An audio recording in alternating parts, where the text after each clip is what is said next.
good. All right, cool. Hey guys, it is, what is it? Wow. The 19th of July. So this is a Group A week. That means Roselle and no West Chicago or Sycamore. Yeah.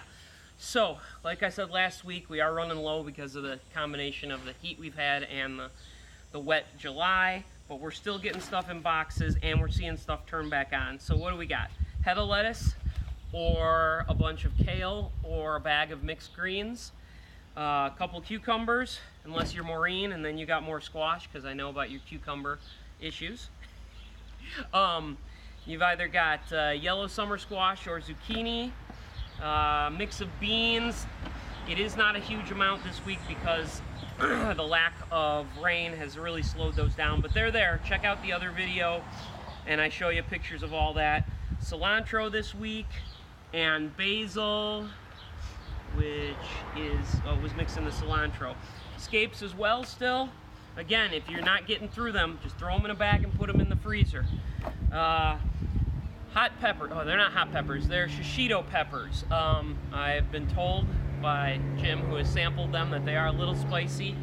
You think they're up there at jalapeno level? Yeah, okay. It can be. I understand that they're hit or miss, but so far it's all been hit with the spiciness, so if you don't want them, I just put one in there. If you don't want the spiciness, cut it open and strip out the membrane and the seeds and then cook with it. You'll get the flavor. Also, if you look, we have tomatoes this week and they're running all over.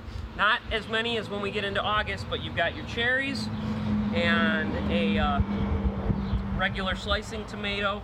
One thing I'll say, every year I go through this, when I give you tomatoes, they are ripe. Don't put them on your counter, especially don't put them in your windowsill.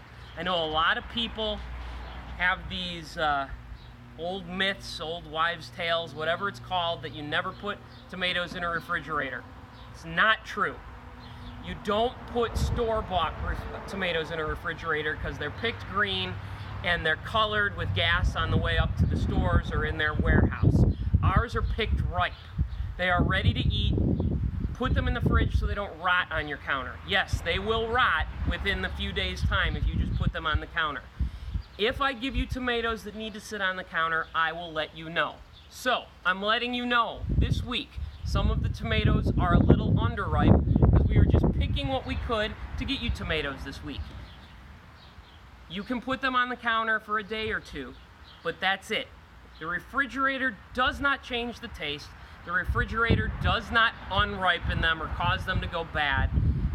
It just keeps them refrigerated. They've done all sorts of tests about this. Really, I'm telling the truth. If you get a tomato straight from the farm that's ripe, keep it in your fridge. All right. The other thing is, if you are trying to ripen tomatoes or you're still not going to listen to me about our tomatoes are ripe when you get them, don't put them in the sun. They get sunburnt. I believe I've demonstrated that to Jim and other people on the farm. There are tomatoes out there that are burnt because they were covered, but whether by a weed or by laying on the ground, and now we've got them upright, and they have white scars on the side. That is them being sunburnt. It's called scalding, but it's the same thing. Don't put them in your window. If you really want to ripen a tomato, no matter where it's from, you take it, you put it in a paper bag with a banana or an apple, and it'll ripen within the day. Because ripening occurs because of ethylene gas, and ripe bananas and apples actually release ethylene gas like crazy, and so keeping them in a paper bag actually doesn't let it go anyplace else and ripens the tomato. So there's your fun fact for the week. Isn't that great? Anyway, more tomatoes coming. We have peppers out there in the field. We're just waiting to color up. All sorts of wonderful stuff. I planted yesterday, Noah and I planted over 400 heads of lettuce, so within a few weeks we're going to even have more greens. We have leafy greens and cucumbers like crazy, and we did harvest our own squash this week. It wasn't enough to put in shares, but going forward, that's what we've got, so be prepared. It's zucchini season. You're going to need to enjoy this zucchini. We'll see you guys next week. Cool.